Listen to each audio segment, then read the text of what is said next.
Millions is brought to you by Leverage.ph and Cocopod Club.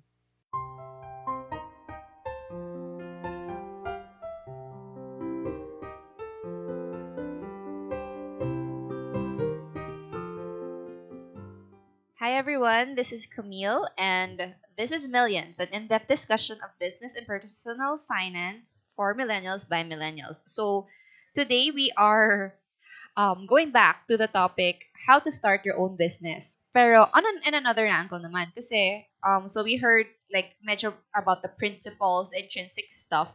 Now let's actually go to what do you need to start your own business.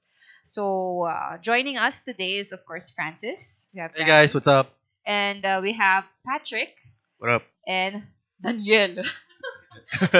Sup? Yan, si Daniel. Okay, so sige, Francis. You are already in a business, diba? So, Yes. what exactly do you need to start off? So we talk about ideas. We talked about as well how to finance your Yeah. business. Yeah. And now how do you actually start your business? Yes. What do you need for to start it off? So in order to start up a business, aside from the capital and the ideas and all that, now you need to start, implementing a lot of small things. The details na to more of details like license and all that. Mhm. You need to have a place. It's like this di ba? Let's say you want to have your own family. Yan na lang. It's the most basic thing because we can be complicated. At least everybody could relate with this. Once you want to have your own family, di ba? Nakahanap ka na ng partner mo, alam mo na yung papakasalan mo na and all that. What's the next step after you get married? Settling down. Settling down, di ba? So, yung question then is, where do you want to settle down? So, per same thing with settling down, saan mo gusto ilagay yung office mo? Pero is it really required to have an office to begin with? Yes. It's important. Very important. If you want to have a big business or you need to have a location talaga Let's say kasi you validated your business. On the assumption that you have validated your business. Nag-bazaar ka na, you did yung mga door-to-door selling and everything, and you want to grow your business na. Nandito ka sa level na you want to grow the business. Meron ka ng background, sabihin natin may konti ka na sales, and now you want to scale up already. Parang, di ba, you want to, gets mo, parang nag-date na kayo and all that. Nandito ka na sa level na, family na kayo Parang kung sa business, tawag ditong license or sole-prop corporation, whatever, sa relationship, tawag doon marriage contract. Di ba? Then, settling down ka na, yung place mo, kung saan kayo, lugar, kailangan mo talaga yun Di ba pwede, kung saan, doon tayo sa tita, doon tayo kay Kento. You need to have your own place to build your own thing, your own family. Pero kasi, okay, pero I think that's a little too forward Kasi parang, okay, I have a business idea, then I think this business is gonna work. And then, let's say na, okay, yan, client. Pero, how do you increase your client base siguro? Kasi, I mean, before you can even rent out an office siguro, you should have like steady income. But that's the point before you dapat, parang diba? Sabi ko before you start settling down, na-ready mo na yung sarili mo for that Gets? Meron ka ng cash flow. And the reason why you guys were planning to settle down kasi stable ka na, in a sense. Ready ka na for that next level. And based on the capital that you were able to source, you could either start sometimes in your home or like for example here in X-State offices, you rent an office space or buy your own property. Correct. So it really depends on Pero well, since we're on the topic of location, what do you think of co-working spaces? Oh, very good. Go work is really good. Very good start to business. I mean, I've heard of this business called X-State Ventures Incorporated. They have a very value-driven model. Those are the things that you like. Kasi people sometimes people go for the aesthetics and all that, but I tell them you go for the value, diba? Full disclosure, may stake si Francis din sa X-Data. Hindi lang ako doon, advisor lang ako. So, yun. So, you do believe that you have to have like at least your own little office where you operate and everything, no? Yes. Okay, You need to have your own thing. Syempre. Okay. Well, you mentioned it na kanina yung mga sole proprietorship, business partners. Do you actually need a business partner when you start out? Or what are your thoughts about it?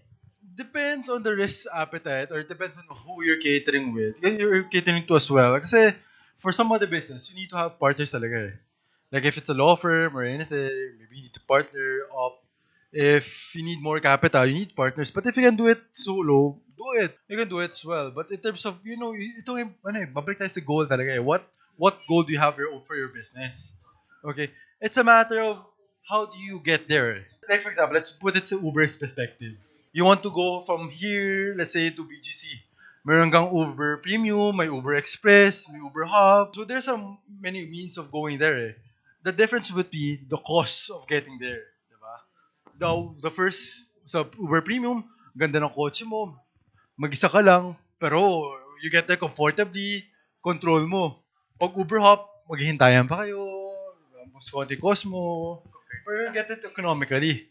So yun yung pinag-usapan natin here. Yun yung, ano mo talaga eh. That's the thing, how to get to from point A to point B. So, parang it really depends on your model. Ikaw ba, Francis, did you start solo? Or did I start solo eh. Would you recommend people to start solo? Yeah, I guess you start solo kasi at least in terms of deciding on your first. So, like for example, when you're going out with someone, at least diba, you have something to show them na, hey woman, hey woman, this is my goal in life. I want to be like this and like this. If she's contradicting everything, that's not a good partner. But if, for example, diba nga, sabi nga nila, if you don't stand up for something, you fall for anything. By Confucius. Diba? Ganun lang naman yun eh. So at least you have this conviction of where you want to be. Malaking factor yung nature nung business na papasukin mo eh. Like again, depends on the returns that you want. So for example, you could easily start on your own with a YouTube channel, or for example, performers and actors, like they go out their way to try to find auditions. So parang solo lang sila. Pero when you get to, let's say, lending or other businesses that require large amounts of capital, then yeah, you may have to start looking for partners. You may need more than one person for that. Parang depende, no? Depende sa, like, I want to have, like, lending, and I want to start with, like, 2 million pesos, ganun, di ba? Yes, no? yes. So, that really depends on, I guess, your business idea. Correct. Okay, so, yun. So, okay, we have the partnership. Let's say you want to start solo. Okay, and then you have an office. What else do you need to start your own business? Do you need a business permit na ba? Do you need a business name? Do you need registration? Yeah, actually you do. So you want to start it right, di ba? If you want to start something big, you want to start it right. Start legal. Di ba? Di ba? Hindi naman pwedeng, like for example, balik natin sa hugot ulit. You want to start it right, diba? Tama, with the mom and dad, magpaalam ka. Get their blessing. Their blessings. Get Parang, kids. Yung parents mo, parang yung parents, parang government yan, diba? Or yung government, parang parents. Need to have their blessing. Kasi kung, tagu ka, then nalaman nila, wala na, yari ka, Talaga, actually, think about it, marirelate Tigo. mo talaga yung relationship sa business. Diba? There's always something for you to compare with. Diba? That's why I honor you eh. Yeah, yun lang naman, you need to start it right. Diba? Huwag mong pipilitin. Kasi pag nayari ka, lahat yan, bawal na. Even if you have the good you have the good intention. You have the best intention for the person, for the market of the industry. But if you didn't start it right, straight off the bat, pag nalaman. Mamaya, ka na, may penalty ka na, mamaya may fees ka na, ganun lang yun eh. Diba? So, if you Pahirapan start it right. Yes. So, what about, do you need to hire a lawyer ba? An accountant? No, you don't need that. Sobrang naman masyado yun. Too much na yan. Too much na. Sobrang exage na yan. Parang to start off. So, all you need talaga to start off is like, you have to have the idea, you have to have the market analysis, the validation, maybe a partner if you're ready, maybe a little office, pero, and of course, the registration. Yes. Okay. Besides that, is there anything else that you need to think about when you want to start your own business? Siguro siguro a piece of advice is that, I will live basically within your means, di ba? Yan. Keep Naku, I things think- simple. Kiss nga to, kiss. Keep it short and simple, di ba? What about mentors? Kasi 'di ba parang I think yeah. mentorship is actually a very buzzword siya in the industry, 'di ba? Do you actually need a mentor to start out, or what's your take on that? You don't need to have one. It's not a necessity, but it's a good, it's a good help, diba? To have a mentor, people to help you out. Like for example, hugot again, diba? Kaya nga sa kasal may ninong-ninang ka, diba? May best man ka to get advice from. And Ano lang yun? relating it to getting lawyers and accountants, yung mentor mo in a way, parang sila yung magiging advisors mo eh. Like, acting lawyer. Yeah. For example, when you run into legalities, if you have a mentor that's knowledgeable regarding those things, then yeah, but instead of going out and hiring like a full-time lawyer, you already have someone to help you out with. Amen. Ikaw, Patrick, baka naman may itadagdag ka pa ba doon? Actually, puro questions. Oh, sige, go ahead. A lot of entrepreneurs start from their passion. Correct. But yes. then, while they're starting the passion, in the end, they fail Mhm. and started closing down. Yeah. Even if it's their passion. Yeah. Why is that? Well, for that one, if it doesn't work out, even if it's your passion, there's multiple factors. Maybe it's a skill. Maybe it didn't work out. You're not compatible at the end of the day. Stuff like that. Personal relationship. Kaya come back eh. One way or the other, di ba? Mamaya may lumandi sa partner mo, may lumandi sa business mo, ganun din. Divorce. Oh, Divorce. Close down. Yeah, or yung consumer base mo, lumipat na sa iba. Relating it to YouTube, or if you have a subscriber base, yung subscribers mo, lumipat na dito sa next YouTube. Kasi mas maganda yung content niya sa'yo. I think that goes back to the value proposition ulit. If you Correct, have a exactly. very strong value, or parang have your own unique value proposition, then you just build on that, no? Correct, As you go with exactly. it. Yeah. I think that's a fair point. Kasi failure, I think, is something that I heard. Yung parang you have to keep failing talaga. I mean, di ba ikaw, if I'm not mistaken, Francis, you also had your own experience, no? You have the setback, di ba? I mean, in trying to find the one, you will have many mistakes along the way, di ba? Kasi doon mo malalaman talaga kung anong gusto mo eh. Di ba?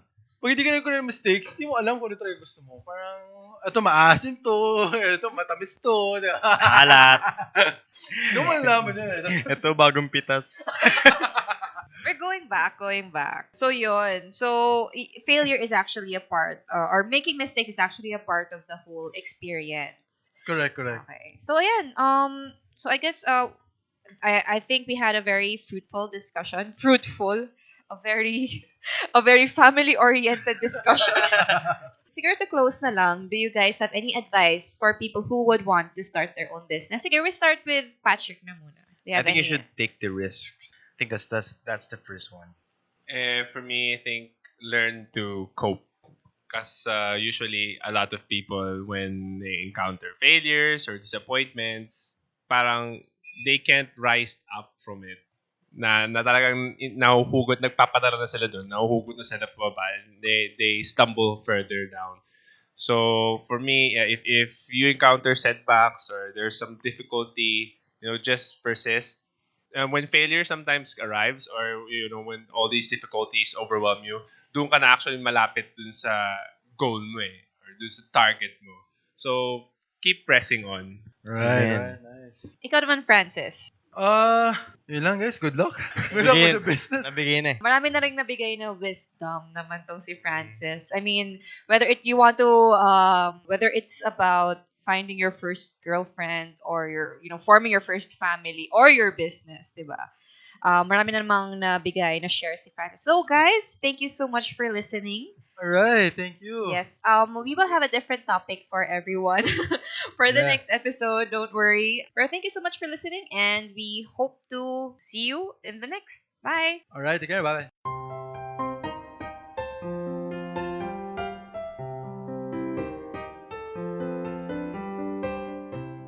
Millions is co-produced by Francis Dolojan, Camille Rodriguez, and Ain Ong, in cooperation with Leverage.ph and Cocopod Club. The music in this podcast is Open Those Bright Eyes by Kevin MacLeod of Incompetech.com. For more information about this podcast, visit www.leverage.ph or www.cocopod.club.